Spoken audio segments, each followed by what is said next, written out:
확인하고 가겠습니다. 하나금융투자 리서치센터 이영권 연구원 연결합니다. 연구원님 안녕하십니까?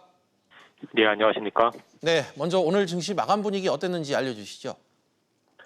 네, 오늘 국내 증시는 4.69포인트가 하락한 2121.64포인트를 기록했습니다. 코스닥 시장은 4월 연속 하락해서 7.67포인트가 내린 710포인트를 기록했습니다. 오전에 보합권에서 등락을 나타내던 증시는 중국 증시가 약세를 나타내자 오후 들어서 낙폭을 키우면서 동반 하락하는 모습을 보였습니다. 코스닥은 이틀 연속 외국인과 기관 모두 동반 순매도를 나타내면서 지수 하락세가 나타났습니다. 업종별로는 화학과 음식료, 철강금속 업종 등이 소폭 올랐을 뿐 대부분 약세를 나타냈고요. 시총 상위 종목 중에서는 LG화학과 현대모비스, LG생활건강 등이 1%대의 상승을 기록을 했습니다. 네, 중국이나 일본 등 아시아 증시는 오늘 어땠습니까? 네, 일본 증시도 소폭 하락했습니다. 마이너스 0.43% 하락을 했고요. 중국 상해종합지수는 마이너스 0.87% 역시 하락을 했습니다. 중국 상해종합지수는 장중 한때 2% 가까이 내리면서 2,950선을 하회하기도 했지만 장 마감 직전에 낙폭을 줄이면서 2,982포인트로 마감을 했습니다. 원달러 환율은 소폭 하락한 1,156.2원으로 마감을 했습니다. 네, 오늘 관심 종목 어떤 게 있었습니까? 네, 오늘 카카오가 3.57% 상승하면서 마감을 했는데요. 카카오는 인터넷은행 카카오뱅크의 최대 주주로 자리 잡기 위해서 진행되고 있는 대주주 적격성 심사가 재개된다는 소식으로 강세를 나타냈습니다. 기관이 9일째 연속 순매수를 나타내고 있고요. 오늘은 외국인과 기관이 동반 순매수를 같이 기록하면서 주가 상승을 이끄는 모습을 보였습니다. 네, 마지막으로 내일장 투자 전략 한 말씀 부탁드립니다. G20 회의를 앞두고 기대와 우려가 엇갈리고 있는 상황입니다. 관망세가 조금 더 우세한 그런 모습이 나타날 것으로 예상이 되고 있고요. 내일은 중간 배당을 실시하는 기업들의 배당을 받을 수 있는 마지막 매수일입니다. 최근 중간 배당과 관련해서 많은 기업들이 제도를 도입하고 있는 상황이기 때문에 중간 배당에 투자하기 위해서는 내일까지 주식을 매수해야 된다는 것을 염두에 두고 투자에 나서시면 될 것 같습니다. 네, 연구원님 오늘 말씀 감사합니다. 예, 감사합니다. 다음 소식입니다. 생활 현평이 팍팍해지면서 가계 소비 심리가 두 달째 하락세를 기록했습니다. 반면 집값은 더 오를 것으로 전망되면서 부동산 투자 심리가 꿈틀거릴 것으로 보이는데요. 취재 기자 연결해 알아보겠습니다. 김성현 기자. 전반적인 소비자 심리 지수는 여전히 좋지 않은 것으로 나타났죠? 네, 그렇습니다. 한국은행에 따르면 이번 달 소비자 심리 지수는 97.5로 전달보다 0.4포인트 하락했는데요. 지난 1월 이후 5개월 만에 가장 낮은 수준입니다. 소비자 심리 지수가 100에 미치지 못하면 경기를 비관적으로 보는 소비자가 낙관적으로 보는 소비자보다 더 많다는 것을 의미합니다. 소비자 심리 지수는 지난해 11월 100 아래로 떨어진 뒤 지난해 12월부터 올해 4월까지는 5개월 연속 상승세를 이어오다가 지난달 하락세로 돌아섰습니다. 네, 소비 심리가 나빠진 원인이 뭡니까? 네, 구체적으로는 소비 지출을 늘리겠다는 가계가 줄어들었기 때문으로 분석됩니다. 이번 달 가계의 소비 지출 전망 지수는 108로 전달과 비교해 1포인트 하락했는데요. 지난해 11월 이후 7개월 만에 가장 낮은 수준을 보였습니다. 이주열 한국은행 총재가 한국 경제를 둘러싼 대외 여건이 급변하고 있다며 상황 변화에 따라 적절히 대응한다는 입장을 재확인했습니다. 취재 기자 연결합니다. 김한진 기자. 네, 김한진입니다. 네, 요즘 이주열 총재 발언에 관심이 집중되고 있는데 오늘도 이 금리와 관련한 발언이 있었다고요? 네, 이주열 총재는 오늘 기자간담회를 갖고 물가 여건뿐 아니라 거시경제와 금융안정 상황을 종합적으로 고려하면서 상황 변화에 따라 적절히 대응해 나갈 계획이라고 말했습니다. 앞서 지난 12일 한국은행 창립 기념사에서 언급했던 내용과 논조가 비슷한데요. 사실상 불확실성이 확대되면 기준금리를 내릴 수 있다는 뜻을 내비친 것으로 볼 수 있습니다. 네, 김 기자. 이 총재가 낮은 물가를 끌어올리기 위해 이 통화 정책으로 대응해야 한다는 주장에 대해서는 동의하지 않았다고요? 네, 지난달까지 소비자 물가가 0%대에 머무르면서 한국은행의 소비자 물가 상승률 전망치인 1.1%를 크게 밑돌고 있는데요. 이 총재는 글로벌 경제의 통합과 기술의 진보 영향에 물가 상승률이 구조적으로 낮아지는 현상이 나타나고 있다고 설명했습니다. 이에 따라 중앙은행이 통화정책으로 제어하기는 힘든 상황이 더 확대되고 있다고 말했는데요. 그러면서도 당분간 소비자 물가가 하방 압력을 받겠지만 물가만 보고 금리를 내릴 수는 없다는 입장을 간담회 내내 여러 차례 밝히면서 저물가는 통화정책과 직결시킬 문제가 아니라는 입장을 강조하기도 했습니다. 그렇다면 당장 다음 달 기준금리를 결정하는 이 금융통화위원회가 예정돼 있는데 금리를 내릴 가능성 어느 정도라고 봐야 될까요? 네, 이 총재가 상황에 따라 금리를 인하할 수 있다는 신호를 보내긴 했습니다만 대외 리스크 전개 방향을 주의 깊게 보겠다고 밝힌 만큼 당장 다음 달 금리를 내리는 대신 당분간 대내외 여건을 지켜볼 것이라는 전망에 힘이 실리고 있습니다. 이 총재는 또 가계부채 등 금융 안정도 고려해야 한다는 기존 입장을 재확인했는데요. 원론적으로 볼 때 통화정책 완화를 더 확대할 경우 금융 안정에 부담으로 작용할 수 있다고 설명하면서 금리 인하론 확산에 조심스러운 모습을 보였습니다. 한편 다음 달 수정 경제 전망 발표를 앞두고 한국 경제 성장률 전망치에 대해 이 총재는 불확실성이 여전히 크기 때문에 조금 더 지켜볼 필요가 있다며 이번 주 예정된 미중 정상회담 결과와 산업활동 동향 등 새로 입수되는 실물 경제 정보를 지켜봐야 보다 정확한 성장률을 판단할 수 있을 것이라고 말했습니다. 한국은행에서 SBS CNBC 김한진입니다. 온라인 쇼핑몰 쿠팡이 명품 시계를 모방한 이른바 짝퉁 시계를 판매해 국내 중소기업들에게 막대한 피해를 주고 있다는 지적이 나왔습니다. 얼마 전 갑질 논란에 이어 짝퉁 논란까지 불거진 건데요. 역시 자세한 내용 취재기자 연결합니다. 정광윤 기자. 네, 정광윤입니다. 쿠팡이 이번엔 짝퉁 논란에 휘말렸다고요? 네, 한국시계산업협동조합은 오늘 기자회견을 열고 쿠팡이 판매하는 짝퉁 시계가 국내 시계 산업을 위협하고 있다고 주장했습니다. 시계협동조합은 쿠팡이 정품급이라고 팔고 있는 유명 상표 짝퉁 시계 품목이 무려 550여 개에 달한다고 밝혔는데요. 시가 5,300만 원짜리 롤렉스, 1,600만 원짜리 위블러, 650만 원짜리 까르띠에와 같은 시계의 짝퉁 제품들을 17만 9천 원에 팔았다고 말했습니다.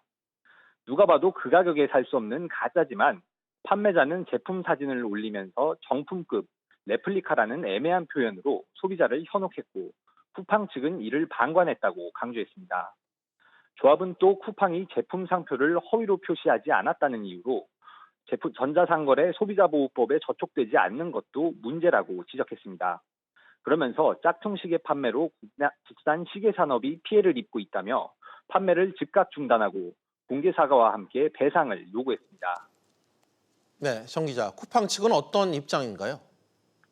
네, 쿠팡은 짝퉁 시계 등 위조 상품을 의도적으로 판매한 적은 없다는 입장입니다. 가품임을 임의로 판단할 수는 있으나 상표권자의 요구 없이 중개권자 자의적으로 상품 판매를 막을 수 없기 때문에 이런 논란이 불거졌다고 설명했는데요. 만일 판매 중인 상품이 위조 상품으로 확인되면 판매 중지는 물론 판매자도 퇴출하겠다고 밝혔습니다. 지금까지 SBS CNBC 정광윤입니다. 우리나라의 대표 제조업 중 하나인 조선업이 다시 살아날 수 있을까요? 올 하반기 세계적으로 액화 천연가스, LNG 운반선 발주가 이어질 예정이어서 우리 조선 3사의 부활 기대감이 커지고 있다고 합니다. 취재기자 연결합니다. 안지혜 기자. 네, 안지혜입니다. 최근 LNG 운반선 발주에 나섰거나 예상되는 곳들이 좀 있습니까? 네, 우선 미국의 에너지 기업 아나다코가 올 3분기에 LNG 운반선 16척을 발주할 예정입니다. 사하라 이남 모잠비크 지역 오일과 가스 개발 프로젝트를 위해서인데요. 이미 현대중공업과 대우조선해양 또 삼성중공업 등 국내 조선 3사와 일본 조선사 2곳에 대해 실사를 마친 것으로 알려졌습니다.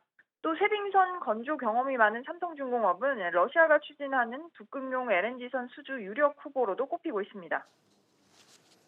네, 또 조선업계에서 올해 최대 선박 발주 물량으로 꼽히는 이 카타르 LNG 운반선 발주도 시작이 됐다고요? 맞습니다. 카타르의 국영 석유 회사가 우리 돈 9조 원 규모 최소 40여 척에 이르는 LNG 운반선 입찰을 최근 마감했습니다. 당연히 국내 조선 3사도 입찰 제안서를 냈는데요. 업계는 과거 수주 사례를 봤을 때 국내 조선소가 일감을 따내올 것이 유력하다고 보고 있습니다. 국내 조선 3사는 지난 2004년부터 3년간 카타르가 발주한 LNG 운반선 53척을 모두 싹쓸이한 전례가 있습니다. 안 기자, 이렇게 우리가 독주하는 이유가 있을까요? 네, 국내 기술력이 아직 최고로 인정받고 있기 때문인데요. LNG 운반선은 부피가 큰 천연가스를 600분의 1로 줄이는 기술이 핵심입니다. 우리 기술이 독보적인데요. 또 LNG 운반선은 한 척당 가격이 평균 2억 달러, 우리 돈 2천억 원이 넘는 고부가 가치선으로 꼽히기 때문에 우리 조선사의 부활 기대감이 높아지고 있습니다. SBS CNBC 안지혜입니다. 금융위원회가 증권사 신규 진입 허용 정책을 폐지하는 등 금융투자업 인가 체계를 전면 개편하기로 했습니다. 이에 따라 한그룹 내 제2, 제3회 증권사 설립도 가능해졌습니다. 취재기자 연결합니다. 정주환 기자. 네, 정주환입니다. 금융당국이 증권업 신규 진입을 대폭 확대키로 했는데 어떤 의미입니까? 네, 현재는 증권업 신규 진입은 전문적이거나 특정 분야에 특화돼야 허가를 내줍니다. 그런데 앞으로는 일반 영업을 하는 종합증권업까지 신규 허가를 내주기로 했습니다. 특히 한 개 그룹에 대해서 한 개 증권사만 허용하는 1그룹 1증권사 정책을 폐지하기로 했는데, 예를 들면 삼성그룹이 기존 삼성증권뿐만 아니라 다른 증권사를 계열사로 보유할 수 있다는 뜻입니다. 자산운용사도 1그룹 1운용사 정책을 없애기로 했습니다. 네, 대주주 여건을 합리화하고 이 심사 기간을 단축하는 등 심사 관행도 바꾼다고 했는데 이 시장엔 어떤 영향을 미칠까요? 증권사들이 새로운 사업을 하겠다고 신청하면 심사 기간이 길고 대주주가 금융위, 검찰, 공정위, 국세청 등의 조사나 검사를 받으면 무기한 중단되는 상황도 적지 않습니다. 금융위는 우선 인가 등록과 관련된 심사 기간을 단축하고 심사 중단 기간도 6개월 정도로 정하기로 했습니다. 이 같은 방침에 따라 현재 공정거래위원회로부터 일감 몰아주기 조사를 받고 있는 미래에셋 대우가 이번 개편을 계기로 발행업 인가 심사를 재개할 수 있을지에 관심이 모아지고 있습니다. 새로운 인가 체계는 다음 달 중으로 시행되며 법령 개정이 필요한 부분은 하반기 법 개정안을 국회에 제출해 정비하기로 했습니다. SBS CNBC 정주환입니다. 국토부가 3기 신도시와 관련해 각 분야 전문가로 구성된 포럼을 만들었습니다. 앞으로 정부의 신도시 정책 싱크탱크 역할을 맡게 되는데요. 오늘 출범식에서는 이 교통과 일자리 등 세부 정책을 좀 더 꼼꼼히 챙기겠다고 밝혔습니다. 강산 기자가 보도합니다. 신도시 포럼은 건축과 교통, 환경과 일자리 등 6개 분야의 전문가 50여 명으로 구성됐습니다. 역할은 신도시와 관련된 청사진을 제시하고 관련 정책의 밑그림을 그리는 게 핵심입니다. 출범식에 참석한 김현미 국토교통부 장관은 최근 일산 등 1, 2기 신도시 주민들의 불만을 의식한 듯 관련 대책을 꼼꼼히 내놓겠다고 말했습니다. 신도시 조성에 대한 기대 이면에는 다양한 이해관계에 따른 갈등과 반대 목소리도 있습니다. 앞으로 신도시 포럼이 정부가 나아가야 할 방향에 대해서 함께 고민하면서 도시개발의 계획의 완성도를 한층 더 높여주십니다. 포럼에서는 1, 2기 신도시의 교통망이 제때 마련되지 못해 결국 배드타운에 머물렀다는 지적이 나왔습니다. 아파트 이제 최초 입주 시점과 도로 철도의 완공 시점이 기본적으로 일치하기가 굉장히 어렵습니다. 그러니까 아파트 단지는 6년이면 이제 입주가 되는 반면에 도로 철도 건설은 10년 이상 걸리기 때문에 결국 이런 부분들은 대중교통을 통해 가지고 해결이 돼야 됩니다. 국토부는 늑장 대책이란 지적을 받지 않기 위해 오는 8월 권역별로 구체적인 교통 방안을 발표할 계획입니다. 내년부터 입주자 모집을 시작하는 3기 신도시의 30만 가구 중 12만 가구는 공공임대로, 나머지 18만 가구는 공공과 민간 분양 물량으로 공급될 예정입니다. 분양주택은 최대 8년 동안 집을 팔 수 없고 가점제 100%로 공급될 예정입니다. SBS CNBC 강산입니다. 관세청은 본인이 사용할 목적으로 해외 직구를 통해 면세받은 물품을 다시 파는 행위는 관세법상 밀수입죄에 해당된다고 밝혔습니다. 관세청은 이 같은 관세법상 밀수입죄로 적발된 건수가 지난해 22건, 올 들어 5월까지 4건이 적발됐다고 밝혔습니다. 개인은 목록 통관 제도에 따라 하루 미화 150달러 이하 물품으로 해외 직구를 하면 관세를 면제받는데 다만 이를 되팔 경우 처벌을 받게 됩니다. 홍남기 경제부총리가 수소, 전기차 개별 소비세 감면을 늘리는 방안을 검토하겠다고 밝혔습니다. 홍 부총리는 자동차업계 관계자들과 만난 자리에서 다음 주 발표 예정인 하반기 경제정책 방향에서 자동차업계 투자와 소비를 뒷받침하는 조치를 담을 예정이라고 덧붙였습니다. 또 홍 부총리는 추가 투자를 하면 세제 혜택을 받는 방안도 검토 중이라고 말했습니다. 음주운전 단속 기준을 강화한 이른바 제2윤창호법 시행 첫날 모두 153건의 음주운전이 적발됐습니다. 경찰청은 오늘 자정부터 아침 8시까지 전국적으로 진행된 단속 결과 면허정지 57건, 면허 취소 93건, 측정 거부는 3건에 달했다고 밝혔습니다. 개정된 도로교통법에 따라 면허정지는 혈중 알코올 농도 0.03% 이상, 면허 취소는 0.08% 이상으로 기준이 강화됐습니다. 검찰이 정태수 전 한보그룹 회장의 사망 증명서를 확보해 진위 여부를 확인하고 있습니다. 서울중앙지검 외사부는 정 전 회장의 넷째 아들 정한근 씨로부터 사망 증명서와 위조 여권, 유골함 등을 확보했다고 밝혔습니다. 에콰도르 당국이 발급한 사망 증명서에는 정 전 회장의 위조 여권에 기재된 이름과 같은 인물이 지난해 12월 심정지로 사망했다고 기록된 것으로 알려졌습니다.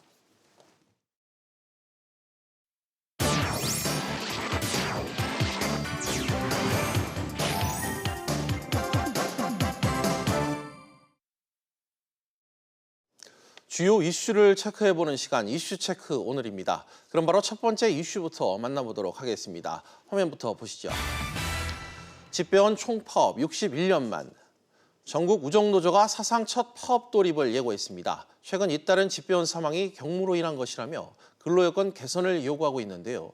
경제부 장가희 기자 나와 있습니다. 장 기자, 전국 우정노조가 사상 첫 파업을 결의했는데 파업 가결 찬성률이 상당히 압도적으로 나왔다고요? 네, 그렇습니다. 우정노조는 오늘 아침 기자회견을 가졌고요. 파업 찬반 투표를 벌인 결과 찬성이 93% 나왔다고 밝혔습니다.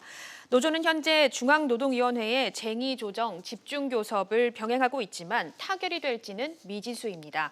만약 내일 종료되는 쟁의조정이 합의에 도달하지 못하게 되면 노조는 다음 달 9일 파업에 돌입할 계획입니다. 네, 장 기자. 그렇다면 우정노조가 요구하고 있는 핵심 사항이 지금 어떤 겁니까? 네, 열악한 근무 조건을 해결해 달라는 건데요. 우정노조에 따르면 올해 집배원이 9명이나 사망을 했고 지난해 과로사 등으로 사망한 집배원도 25명에 이릅니다. 예. 한 조사에 따르면 집배원들의 연간 노동시간은 2,745시간으로 임금 노동자 평균 노동시간보다 693시간이 많았습니다.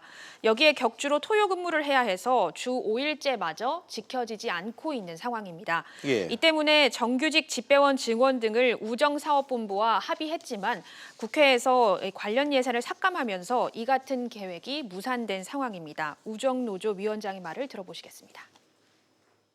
우정사업본부는 여전히 예산 부족으로 우리의 정당한 요구를 수용하기 어렵다는 원론적인 답변만 내놓고 있다. 우정사업본부가 계속해서 본질을 외면하고 불성실 교섭을 일삼는다면 조합은 전면 총파업에 돌입할 수밖에 없다. 네, 장 기자. 이렇게 파업에 직접 돌입하게 되면 가장 우려되는 부분이 물류 대란일 것 같은데 이 우정본부에서는 좀 입장이 나온 게 있습니까? 네, 전체 택배 시장에서 우체국 택배가 차지하는 비중이 8% 정도 되는데요. 민간 택배 회사가 가지 않는 지역까지 담당하는 만큼 실제 파업이 이루어질 경우 국민들에게 미치는 영향이 적지 않을 것으로 예상이 됩니다. 우정본부 측은 실제 파업이 일어나지 않도록 노조와 대화를 통해 합의를 이끌어낼 수 있도록 하겠다 이런 상황인데요. 예. 하지만 예산 부족으로 당장 노조 측이 요구하는 집배원 2,000명 증원 그리고 주 5일제는 받아들이기가 어렵다는 게 우정본부 측의 의견입니다. 또한 파업이 일어나게 되면 위탁 택배기사 등을 통해서 배송 차질을 최소화한다는 입장이긴 하지만 이외 구체적인 대응 방안은 아직 밝히지 않은 상황입니다. 노사가 협상을 통해서 합의점을 찾을지 실제 파업을 돌입하게 될지는 아직 좀 더 지켜봐야 할 것 같습니다. 네, 장 기자 잘 들었습니다. 그럼 다음 이슈로 넘어가 보겠습니다. 두 번째 키워드입니다. 우리금융 민영화 시동. 1998년 이 외환위기로 공적 자금이 투입된 우리금융이 24년 만에 정부 지분을 모두 털어내게 됩니다. 이 완전 민영화의 길로 가는 건데 어떻게 정부 지분을 매각하겠다는 건지 또 그 의미는 뭔지 취재 기자와 이야기 나눠보겠습니다. 역시 경제부 박규준 기자 나와 있습니다. 박 기자, 예. 오늘 정부가 발표한 우리금융 지분 매각 계획부터 핵심부터 좀 짚어주시죠. 네, 이 정부는 이 예금보험공사를 통해서 갖고 있는 우리금융지주 지분 이 18.3%를 내년부터 3년간 쪼개서 시장에 매각하기로 했습니다. 당장 내년 상반기부터 팔기 시작해서 이 두세 차례에 걸쳐서 매회 이 최대 10%씩 매각하기로 했는데요.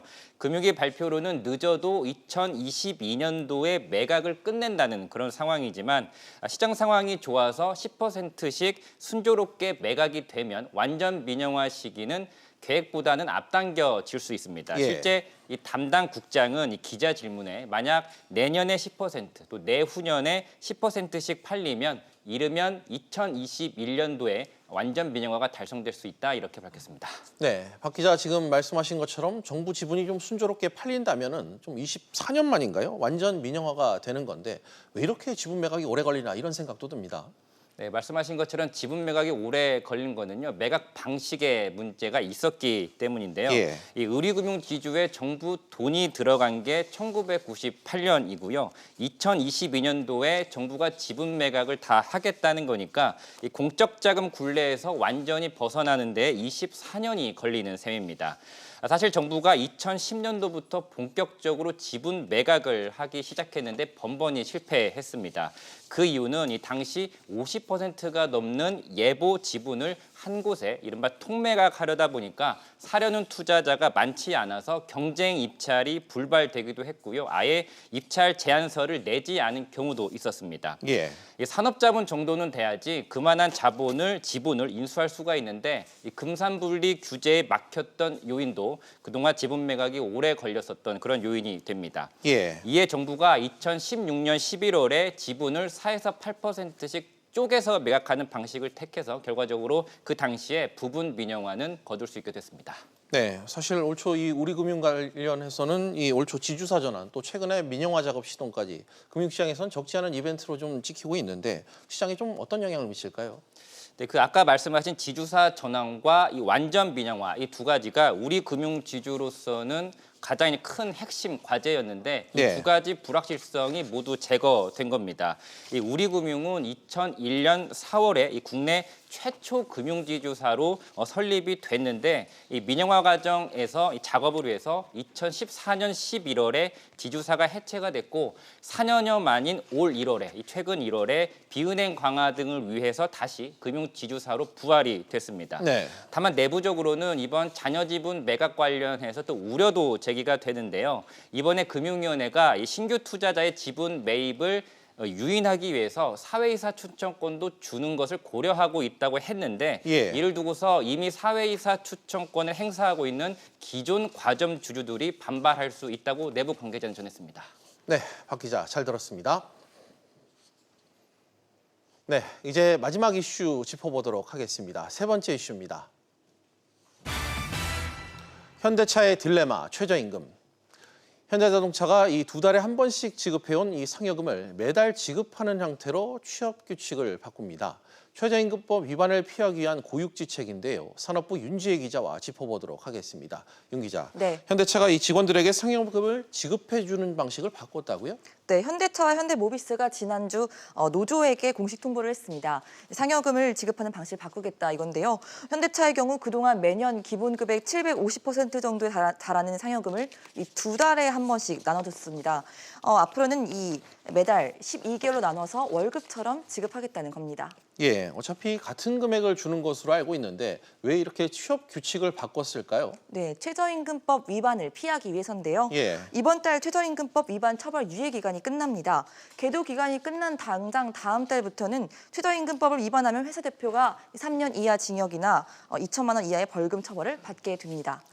현대차와 모비스의 연봉은 초임 5천만 원, 평균 연봉 9천만 원으로 고연봉에 속한다고 볼 수 있는데 기형적인 임금 구조 탓에 최저임금 위반 상태가 됐습니다. 상여금 비중이 크기 때문에 최저임금 계산에 포함되지 않고 이 기본급만 놓고 보면 7천여 명의 직원의 시급이 최저임금 8,350원에 미달을 하게 된 사태입니다. 상여금을 매월 지급하게 되면 이 최저임금 산정에 포함되는 분자가 커지기 때문에 이 최저임금 위반을 피할 수 있게 된다는 해석입니다. 네, 그런데 이 문제가 이 통상임금 문제와도 지적이 연관이 있다고 밝혔는데 이유가 뭔가요? 네, 통상임금이란 이 정기적 그리고 일률적으로 지급되는 고정적인 임금이다. 이렇게 규정이 돼 있는데요. 노조는 상여금을 매달 분할 지급하게 되면 고정적으로 일률적으로 들어오기 때문에 이 금액도 통상임금에 포함해야 한다는 주장입니다. 예. 기아차의 경우에는 지난 3월에 이 상여금 매달 지급에 합의를 했고 또 상여금을 통상임금에 포함하는 것도 합의를 했거든요. 하지만 기아차는 과거 통상임금 소송을 통해서 이 항소심에서 회사가 패했고 현대차는 상여금 지급 세칙이 다르기 때문에 오히려 회사가 1, 2심에서 모두 승리를 했기 때문에 두 회사 간에 다소 차이가 있다고 볼 수 있습니다. 예, 노조 측은 현재 이와 관련해 반대 입장을 좀 계속해서 밝히고 있는 것 같은데 네. 사측은 계속 진행하겠다는 입장인 거죠? 네, 현대차에 따르면 이번 취업 규칙 개정에 노조 동의가 필수적인 건 아니라는 설명입니다. 지난해 말 고용노동부 지침에 따라서 의견 청취만 하면은 절차적인 거는 문제가 없다는 건데요. 그러나 이 취업 규칙을 고쳐도 단체 협약에는 기존 조항이 남게 되기 때문에 좀 더 지켜봐야겠지만 법적 분쟁의 소지도 있다는 의견도 있습니다. 노조는 일단 단처 협상 위반이라고 목소리를 높이고 있는 상황입니다. 또 현재 노사가 올해 임단협을 지금 진행 중인데요. 조금 전 4시 정도에 7차 노사 교섭이 끝났습니다. 통상임금을 포함해서 여러 가지 안건이 있는데 지금 노사 간 이견차가 크기 때문에 이번 최저임금 관련 취업 규칙 변경까지 더해지면서 임단협의 난항이 예상되고 있습니다. 네, 잘 들었습니다. 네, 비지플러스 계속해서 오후 토론으로 이어가겠습니다. 오후 토론은 시청자 여러분들도 유료 문자 100원으로 의견 보내주시면 실시간 토론에 참여하실 수 있습니다. 샵 3698번으로 많은 참여 부탁드리겠습니다.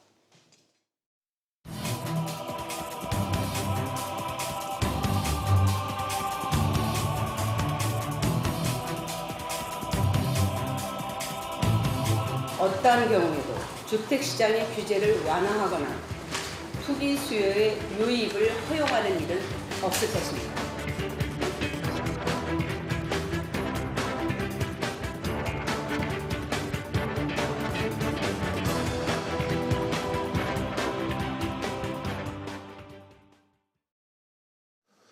최근 서울 강남권을 중심으로 집값이 다시 꿈틀대는 분위기가 형성되자 집값 향방에도 관심이 쏠리고 있습니다.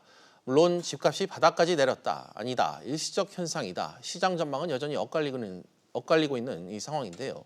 하지만 이 김현미 국토교통부 장관의 고민은 더욱 깊어질 수밖에 없을 것 같습니다.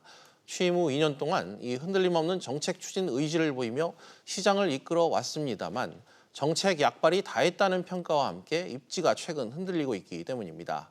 급기야 김수현 전 청와대 정책실장의 장관 후임설까지 오늘 흘러나오고 있습니다. 오늘 오후 토론에선 최근 부동산 시장 흐름과 함께 취임 2주년을 맞은 이 김현미 장관의 평가, 또 김수현 전 청와대 정책실장의 후임설까지 여러 이야기 나눠보겠습니다. 두 분의 전문가 모셨는데요. 최항수 건국대 부동산대학원 겸임 교수, 한문도 연세대 정경대학원 경제학과 교수 나오셨습니다. 두 분 안녕하십니까? 네, 안녕하세요. 네, 안녕하세요. 먼저 집값 움직임부터 짚어봐야겠습니다. 최근 서울 강남을 중심으로 집값이 다시 꿈틀대고 있다는 보도가 연일 이어지고 있는데 먼저 한 교수님, 평가가 좀 어떻습니까? 예, 그 소비자 동향 지수라고 해서 요즘에 이런 그 지수들을 많이 인용을 하고 있는데요.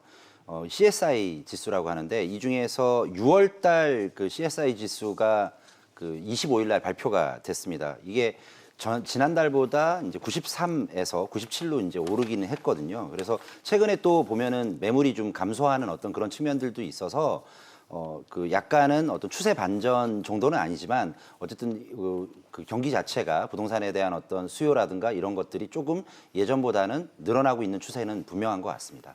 예. 뭐 주택 가격 전망 지수도 이 석 달째 상승세라고 하는데 역시 서울 아파트 매매가가 다시 회복된 영향이다, 이런 분석이 좀 나오고 있습니다.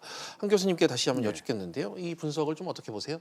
보시면 이제 주택 가격 전망 지수가 기사 제안을 보면은 석 달째 연속 상승이다 이렇게 표현을 씁니다. 그러면 그 표현만 들으면 사실입니다. 상승했습니다. 93이라는 수치에서 97로 지금 올랐거든요. 근데 우리가 이제 여기서 정확하게 볼 것은 100이 기준입니다. 100이 기준일 때 오를 게 많다라고 하는 사람들이 많으면 100을 넘어서요. 그러니까 이 기사의 어떤 뭐 핵심은 뭐냐면 예전보다 낮은 수치가 좀 올랐다는 얘기인데 잘못 들으면은 계속 뭐 상승하는 걸 볼 수 있는데 아직도 100을 넘지는 못했습니다. 예. 이 점이 제일 중요하고 다만 중요한 것은 90대 초반까지 떨어졌던 전망 지수가 97까지 지금 회복을 했어요. 예. 그래서 앞으로 이게 이어질지 않을지를 좀 봐야겠지만 다시 회복됐다라고 아직 하기에는 회복 중이지 회복됐다고 할 수는 표현하기는 좀 조금 모자란 것 같습니다. 판단이야 그렇지만 뭐 경제는 또 심리이기 때문에 네, 무시할 수 맞습니다. 없는 그런 지표인 것 같습니다. 그렇죠. 문제는 이런 흐름이 바닥을 찍고 추세 전환된 것인지 아니면 일시적 반등인지 이 부분일 텐데 최 교수님께 여쭙겠습니다. 지금 판단을 좀 어떻게 하고 계신지요? 우리 한문도 교수님 말씀하신 것 뭐 저도 100% 동의를 하고요. 예. 아직 100%를 넘은 건 아니거든요. 그래서 요것을 기본적인 평균 지수가 넘어가야만 어느 정도 추세 반전이라는 얘기를 분명히 할 수가 있을 것 같고요. 예. 또 하나는 이와 함께 발표되었던 경기 동향 지수 중에서 소비자 심리 지수라고 있는데 네. 이 부분은 오히려 하락을 했거든요. 그렇다면 부동산만 나홀로 오를 거냐라고 이야기하기에는 대단히 좀 아직은 좀 섣부른 판단이 아니겠느냐 이렇게 판단을 하거든요.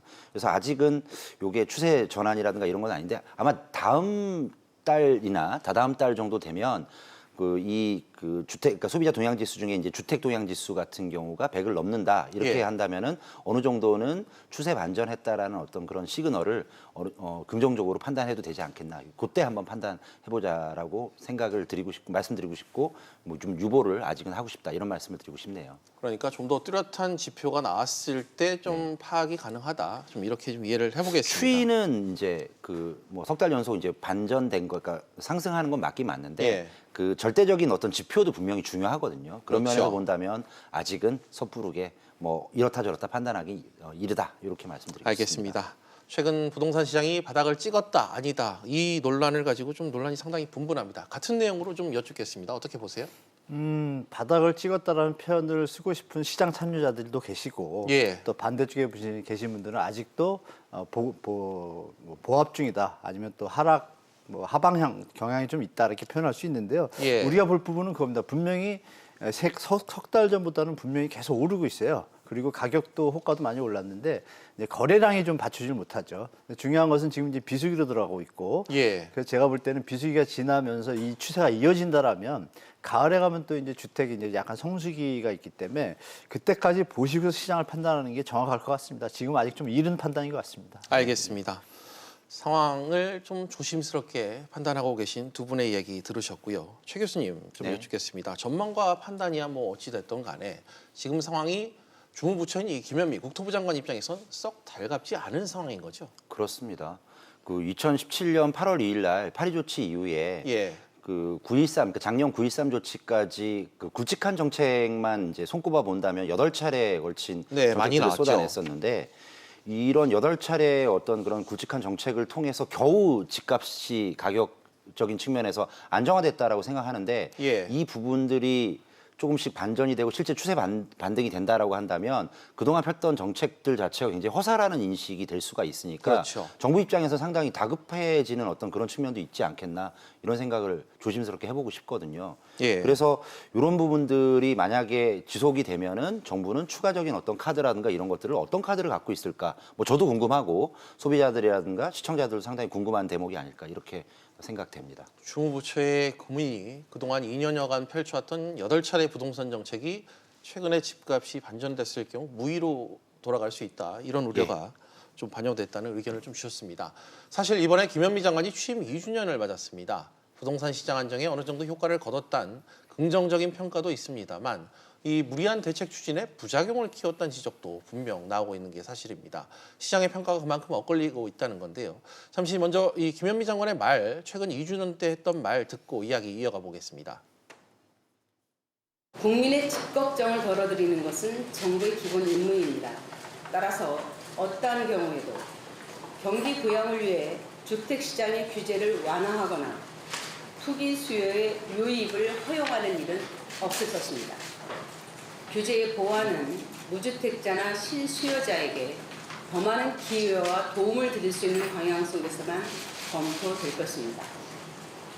지난해 9.13 대책 이후 이어지고 있는 부동산 시장 안정세가 보다 확실하고 굳건하게 자리 잡아야 합니다. 네, 저희 기자들도 당시 이준영 기자 간담회에 갔습니다만 지금 들으신 것처럼 부동산 시장 안정 의지를 다시 한번 거듭 피력한 것 같습니다. 서울 집값 측면에서 좀 다시 따져보도록 하겠습니다. 한 교수님, 요즘 시장 평가를 어떻게 하세요? 절반의 성공이라고 보겠습니다. 왜냐하면 9.13 대책 이후에 집값이 이제 안정세를 찾은 거지 그 전 2년 동안은 사실 폭등을 어떻게 잡지 못했지 않습니까? 그렇죠. 여러 번 발표를 했고 7번, 8번째에서 잡았는데 잡히는 척 하다가 넘어간 이유는 정부에서 너무 시장을 갖다가 이렇게 간본다 할까요? 체크하면서 찔끔찔끔 정책을 낸 게 좀 보입니다. 제가 볼 때. 결국 9.13 대책에서 핵심적인 다주택자의 어떤 투기 성향을 잡는 일시적 이주택자라는 양도세, 비과세 부분을 딱 잡으니까 시장이 좀 잡혔거든요. 예. 이거를 진짜 애초에 냈더니 얼마나 좋았겠어요. 그래서 제가 볼 때는 무주택자 입장에서는 지금 잡았다고 하지만 이미 2년 전에 비하면 많이 올랐거든요. 특히 서울 수도권은요. 네. 이 부분을 다시 원상 회복하기에는 지금 시장이 약발이 어느 정도 한계가 왔다는 게 지금 나타나잖아요. 계속 상승하니까 이런 부분에서 정부가 자칫 이제 잡았다라고 하면 이건 착각이죠. 예전에 1,500원 하던 것이 3,000원이 됐으면 2,000원은 가야지 잡은 거지. 1,500원, 3,000원이 된 데서 대책이 스톱이 됐다고 해서 3,000원이 잡았다. 이건 말이 안 되잖아요. 그래서 이런 부분에 대해서 시장 참여자들은 그 판단하는 게 다 다를 것 같습니다. 그래서 제가 평가할 때는 50점이라고 봅니다. 솔직히 50점밖에 안 되고 중요한 것은 지금 던진 것도 지금 계속 어떤 시장에 대해서 시장의 상승세로 올라가려고 하면 다음 강력하게 하겠다 하는데 아까 저 보도에도 나왔지만 보시면 이 시장 규제를 완화하거나 투기소 유입을 허용하는 일은 경제를 위해서도 절대 할 일이 없다. 다만 실수요자 위해서는 정책을 완화한다. 이 핵심인데 중요한 것은 현재 집값이 정상적인 집값이라고 보는 이상한 성향이 있는 것 같아요. 이 정부가. 그래서 제가 볼 때는 이 부분에 대해서 정부가 과연 앞으로 어떻게 갈 것이고 집값은 어느 수준이 이런 지표를 던지면 정확한 정책이라고 믿겠는데 저는 전에도 한번 말씀드렸잖아요. 청와대 비서실에 75명이 다주택자예요. 40%, 50% 이상이. 예. 이런 부분을 갖다 제가 볼 때는 정부에서 이렇게 좀 립서비스 수준이 아니라 명확하게 지표를 던지고 앞으로의 방향에 대해서 정확하게 찝어줬으면 하는 좀 바람이 있습니다. 알겠습니다. 상당히 박한 평가를 내려주셨습니다. 최 교수님께도 좀 여쭙겠습니다. 주무부처인 국토부가 지난 2년간 펼쳐왔던 부동산 정책들을 좀 어떻게 평가하세요? 50점 넘기기 힘들죠, 저도. 예. 그래서 굉장히 단기적 효과였던 것 같고요. 그동안 폈던 모든 정책들이 그 시장의 추이를 보고서 뭔가 통하면 놓아두고 그다음에 통하지 않으면 좀 더 강력하고 좀 더 강력한 좀 더 이제 계속 이제 이러다 보니까 네. 시장도 이제는 그 최근의 추이를 보면 살짝 면역이 생긴 게 아닌가 이런 생각을 할 정도의 어떤 그런 느낌이 있고요. 비록 여러 가지 정책들을 폈지만 그 시장의 수급에 대한 어떤 영향까지는 미치지 못하지 않았나. 더군다나 제가 항상 느끼는 부분들 중에서 예. 공급에 대한 정책들을 가장 마지막에 발표한 것이 가장 아쉽다. 오히려 처음에 많은 정책들을 쏟아부었을 때 그때 공급에 대한 얘기들도 애초 당시에 같이 추진을 했더라면 그동안 수많은 정책들이 쏟아지기 이전에 이미 시장은 좀 더 안정화되지 않았을까 이런 아쉬움이 상당히 많이 지금도 가지고 있습니다. 공급 정책이 적시에 좀 제대로 병행됐더라면 네. 시장 안정에 좀 더 기여를 했을 것이다. 그렇습니다. 이렇게 좀 얘기를 하셨고요. 정부 정책 얘기가 나와서 또 덧붙이고 싶은 부분이 서울과 지방 간의 격차를 더 키웠다. 이런 지적도 있습니다. 한 교수님 맞나요? 예, 어떻게 보면은 약간의 실기죠. 지금 지방 같은 경우에는 특별히 조정 대상 지역을 부산 지역이라든지 일부 지역을 하긴 했는데 예. 거기는 투기나 어떤 투자 세력의 어떤 상승이 있어도 한계가 있는 지역이기 때문에 그냥 놔뒀어도 됐어요. 그런데 그것을 조정 대상 지역을 묶고 이러다 보니까 그 여파가 공급 물량이 많은 것까지 겹치니까 지방은 침체가 될 것을 이미 예측이 되는 시장에서 그런 시그널을 주니까 아예 그냥 죽어버렸잖아요. 그래서 지방 침체가 좀 심합니다. 그래서 이 부분에 대해서 특별한 대책이 없어요. 그 반면에 이제 서울 같은 경우에는 수요가 있지 않습니까? 수요가 있는 것을 수요가 없는 것과 있는 것을 구별해서 할 때 정책을 물론 더 주는 건 좋은데 이 부분에 대해서도 아까 7번, 8번 했잖아요. 했는데 결론은 격차만 더 벌어졌어요. 아까 지금 교수님 말씀하신 것처럼 어떤 자꾸 시장을 이렇게 체크를 하면서 마지막에서 갔던 그 과정이 좀 실기한 시간이 이제 2년 동안이 아마 실기한 시간이 제가 볼 때 모든 시장 참여자 그러니까 주택을 많이 갖고 계신 분이든 조금 갖고 계신 분이든 다 이제 이번 정부에 대해서 좀 비판적인 시각이 나오는 그런 결과를 초래한 것 같습니다. 앞으로라도 이 현재 거를 잘 유지해서 좀 갔으면 좋겠다는 바람이 좀 있습니다. 부동산 시장 그 정책의 적시성이 좀 아쉽다는 지적을 두 분께서 네, 계속해서 지금 하시고 계시고 이런 부분이 서울과 지방의 집값 양극화를 키웠다. 방금 한 교수님께서 얘기를 하셨습니다. 3기 신도시 역시 여론이 점점 악화되고 있습니다. 최 교수님 이와 관련해 한 말씀 부탁드립니다.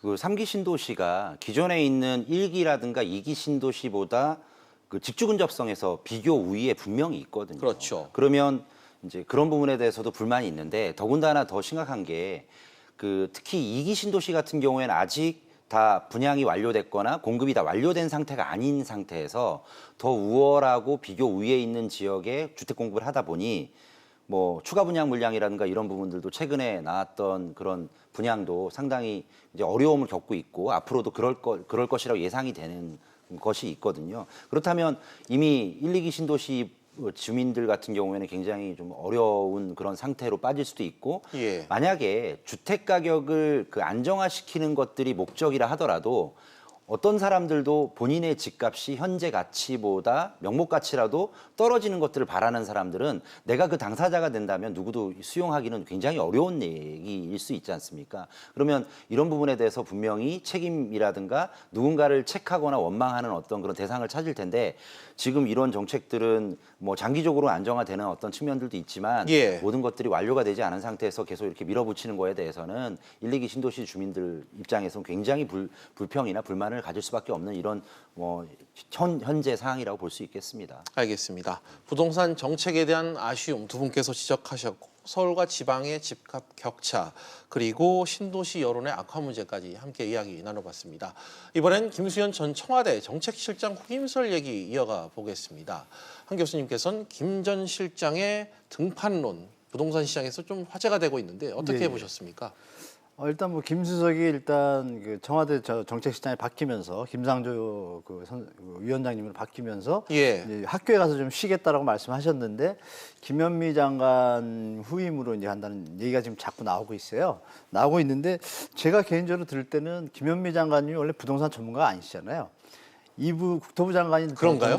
네네 정책들이 다 김수현 수석의 어떤 프레임 속에서 같이 정책위원회에서 토의를 했을 거고 여러 가지 국토부의 실무진의 어떤 자료 이런 걸 다 했을 텐데 이분이 나타나시던 김현미 장관이 계시던 지금 가는 방향은 뭐 별 차이가 없을 것 같습니다. 그래서 저는 사실 이분이 들어온다라면 뭐 심리적으로 노무현 정부 때 어떤 종부세라든지 강력한 뭐 투기 세력과의 전쟁을 던졌던 분이기 때문에 심리적인 어떤 부분만 있지 실체적인 어떤 뭐 전술 전략이라고 표현하면 뭐하고 이제 정책들에서는 큰 변화가 없을 거라고 좀 보고 있습니다. 알겠습니다. 네. 이 김수현 전 실장의 등판론이 나오는 와중에 김현미 장관은 지금 진행되는 정책들이 많고 책임이 막중하다 이런 발언을 남겼는데 결국 부동산 시장에서 아직 할 일이 많이 남았다 이런 얘기로 좀 해석이 됩니다. 최 교수님 좀 어떻게 보십니까? 몇 가지 아마 그 발언에는 그 나름대로 그 화두가 있을 텐데요. 예. 첫 번째로는 이제 본인이 이제 발표를 했던 3기 신도시에 대한 마무리라든가 아니면 마무리 정도는 아니더라도 스타트는 어느 정도 해야 되는 어떤 그런 책임도 있을 것이고 또 하나는 여기에 따른 추가적인 교통대책이라든가 이런 것들도 어쨌든 예산 편성도 하고 착공도 하고 이래야 되는 어떤 필요성도 있을 것이고요. 예. 또 하나는 그동안 이야기했다 하지 않았다라고 계속 얘기하고 있는 것들 중에 시장에 또 약간의 어떤 그 충격을 줄 수 있는 내용들 중에서 재건축 연한 뭐 증가라든가 이런 것들도 있거든요. 현재는 재건축 연한이 준공일로부터 30년인데 예. 40년을 늘려서 시장에 확실하게 정부가 공급이라든가 주택 가격을 잡겠다는 시그널을 계속 공고히 하겠다. 이런 것들은 아직 하지 않았거든요. 제도적으로. 그리고 또 하나는 뭐 고가 그 1주택자. 그러니까 만약에 이런 어떤 뭐 최근의 추세가 반전이 실제로 이제 몇 개월 더 지나니까 실제로 반전이 됐다라고 한다면 추가적인 정부의 어떤 규제책이라든가 이런 것들을 어떤 식으로든 카드를 내야 되는데 그중에 남아있는 게 무엇인가 봤을 때 이런 제도적인 어떤 것들 말고 뭐 고가 1주택자에 대한 규제라든가 이런 것들은 또 손을 댈 가능성이 있기 때문에 그런 것들에 대해서 할 일이 많다. 이렇게 해석하지 않았을까 이런 생각을 해봅니다. 시장 안정 차원에서 정책을 좀 매듭 짓기 위한 좀 이런 해석들도 나오고 있다. 이런 얘기를 좀 해주신 걸로 이해를 하겠습니다. 한 교수님께 좀 다시 네. 김 전 실장에 대해서 네, 여쭤봐야 네. 될 것 같은데 네. 시장에서 어떤 인물로 평가받고 있나요? 노무현 정부 시절 뭐 최고의 부동산 정책 위반자였고 그분의 저서의 제목을 보면 알 수 있습니다. 부동산은 끝났다라는 게 아마 2011년도에 제가 발간한 걸로 알고 있는데요. 예. 그 표지에서 벌써 느낄 수가 있고요. 중요한 건 이분이 이제 토지에 대한 공개념이 좀 강하십니다. 강하셔가지고 개발 이익 환수나 이런 부분에 그 TDR이라고 이분 계실 때 만들었는데 개발권 양도제라고 해서 이런 부분들의 어떤 핵심된 흐름을 보면 이분은 토지는 심하면 이제 이런 얘기도 하신 것 같아요. 하나님이 주신 거다 토지는 뭐 이런 표현하셨어요. 그러니까 공개념을 좀 극대화하신 분인데 그러니까 지금의 어떤 자유시장 경제의 어떤 이론보다는 지금 그분이 던졌던 게 이게 기억이 납니다. 지금 현재 시장에서 자가율이 한 65% 그리고 민간 임대가 한 15% 그리고 공공 임대가 15% 나머지는 민과 관이 합쳐서 공이 합쳐서 한 10% 해가지고 100%가 되는 시장이 제일 자유시장 경제나 토지 공개념이 맞다 이런 걸 던진 적이 있어요. 그러니까 이분의 어떤 방향은 토지 공개념이 기본입니다. 그래서 투기라는 부분을 갖다가 좀 뭐랄까 적대시하는 부분이 많다고 좀 보시면 될 것 같아요. 다만 표현상에서 시장 경제도 인정한다는 표현이 있기 때문에 적대시의 범위가 어디까지 갈지는 모르겠지만 만약에 이분이 되신다라면 제가 볼 때는 뭐라고 표현할까요? 지금 말씀하신 것처럼 어떤 강력한 걸 더 던져줘야 되거든요. 그동안의 행보를 보면. 그러면 특별히 지금 다 던졌기 때문에 많이 없는데 뭐 분양 원가 공개에 대해서 예전에 말을 많이 했어요. 커피값도 4,500원짜리 원가가 나오는데 집값이 어떻게 원가가 안 되냐 이런 표현을 했기 때문에 그쪽 부분을 좀 이렇게 좀 집중적으로 좀 파괴되면 건설이나 이런 부분에 분양가 어떤 하락 요인에는 좀 작용할 것 같습니다. 그래서 전반적으로는 방향이 그쪽이다 이렇게 말씀드리겠습니다. 김 전 실장의 과거 이력 때문인지 더 강력한 규제를 내놓지 않겠냐 이런 전망까지 함께 좀 내놓으신 걸로 이해를 하겠습니다. 반면 김 전 실장의 등장이 오히려 시장의 호재가 될 것이다. 이런 의견도 좀 나오고 있습니다. 최 교수님, 이런 의견이 나오는 이유가 뭐죠? 그러니까 아마 희소하게 만드는 재화를 아마 더 공고히 할 것이다라고 평가를 하는 것 같습니다. 그래서 소비자들은 이제 똘똘한 한 채, 그러니까 다주택자에 대한 규제 같은 것들이 굉장히 강력하고 이미 이렇게 실현이 되고 있으니까 똘똘한 한 채 전략을 수정을 아마 소비자들은 할 것이고 여기에 따라서 만약에 똘똘한 한 채를 본다면 아직은 희소한 시장이라든가 지역에 뭔가 나의 어떤 자산을 갖다 투자할 가능성이 많이 있는 거니까 아직은 서울 같은 경우는 주택 보급률이 90% 중반대밖에 안 되거든요. 그러면은 내가 빚을 내서든 아니면은 다른 어떤 그런 주택을 좀 처분을 해서 어느 한쪽으로 몰겠다라고 한다면 서울 지역 위주로 아마 투자를 해서 그런 이후에 그런 서울 지역의 집값의 상승에 따른 어떤 그런 도미노 현상이 인근 지역으로 퍼져나가고 좀 더 뭔가 편승 투자하는 이런 걸로 해서 지역이 좀 넓어지고 이런 형태로 아마 가지 않을까 이런 생각도 했고요. 예전에도 이제 그런 현상들은 분명히 있었거든요. 규제에 대한 좀 반작용이 있었죠. 역설적으로는 그렇던 측면들이 분명히 있습니다. 알겠습니다. 물론 어디까지나 가능성입니다. 사실 이 김 전 실장이 국토교통부 장관까지 맡을 가능성은 아직 높지 않다는 전망이 많습니다. 앞서 지금 한 교수님께서도 얘기하셨듯이 좀 학교로 돌아가서 좀 쉬고 싶다 이런 의사도 밝혔는데 실제로 등판 가능성을 업계 안팎에서는 어떻게 보고 계십니까? 이런 표현은 사실 업계에서는 관심이 없습니다. 누가 되든 간에 솔직히 엄밀히 말씀드리면. 근데 이제 확률적으로 여쭤보셨으니까 누가 되든 간에 기조를 바꿀 수는 없잖아요. 분명한 것은 정책은 이미 던져졌고 그걸 바꿀 수는 없어요. 추진을 누가 하느냐인데 김 전 실장님 나오시면 추진력은 더 좋아지겠죠. 좋아지겠지만 이 가능성 부분에서 이분이 될 확률이 몇 프로냐 이것을 제가 볼 때는 이 민주당 현재 어떤 흐름을 봤을 때 김 전 교수님이 된다고 해도 본인이 좀 고사하는 면이 좀 있을 것 같아요. 고사한다 그럴 때 과연 이분이 민주당에서 다른 대안이 있느냐 이거죠. 다른 대안일 때 저번에 이제 낙마하셨잖아요. 이정호 후보자인가요? 그분이 낙마하셨잖아요. 그분이 그나마 교통 정책을 위해서 좀 들여왔는데 낙마를 하셨다라면 과연 대안의 다음으로 하실 분이 누가 있을까? 그러면 최정호. 네, 그래서 최정호인가요? 네, 죄송합니다. 국토교통위원회 소속의 어떤 더불어민주당 국회의원들이 좀 있거든요. 그분들 중에서 좀 찾는다고 가정할 때 가능성이 좀 전 적다고 보고 거기다가 이제 김현미 장관이 표현을 했잖아요. 지금 막중하다, 할 일이 많다. 이 표현이 제가 볼 땐 총선을 좀 생각해 보면 총선 후보 등록이 국회의원도 돌아간다고 하셨는데 총선 후보 등록이 한두 달 전까지거든요. 그럼 내년 6월인가로 제가 알고 있는데 그럼 한 4월 정도까지는 국토교통부 장관을 유임할 수가 있어요, 계속. 그럼 아직도 내년 4월이면 거의 8개월, 9개월이 남았는데 굳이 지금 미리 가가지고 지역구에 가서 선거운동 활동을 한다? 좀 빠른 감이 있어요. 왜? 지금 본인이 말한 것처럼 던져놓은 게 많고 할 일이 많고 3기 신도시도 지금 잡음이 많고 또 엊그제는 또 신도시 포럼을 세웠어요. 3기 신도시의 어떤 문제점들을 해결하고 하기 위해서 이런 신도시 포럼까지 제가 어제 발족한 걸로 알고 있거든요. 그 이런 많은 것들을 과연 후임자가 와서 하는 것이 효율적인가? 본인이 하는 게 좀 낫거든요. 제가 볼 때는 그냥 김현미 장관이 계속 있을 가능성이 더 높다. 김지원 장관님이 후임으로 올 가능성은 좀 희박하다 저는 이렇게 보고 있습니다. 가능성은 가능성이고 어떤 식으로도 지금 현 장관이 만들어 놓은 정책을 어느 정도는 매듭지을 가능성이 더 높다. 이렇게 좀 얘기한 걸로 이해를 하겠습니다. 일단 오늘 말씀은 여기까지 듣겠습니다. 두 분 말씀 오늘 고맙습니다. 고맙습니다.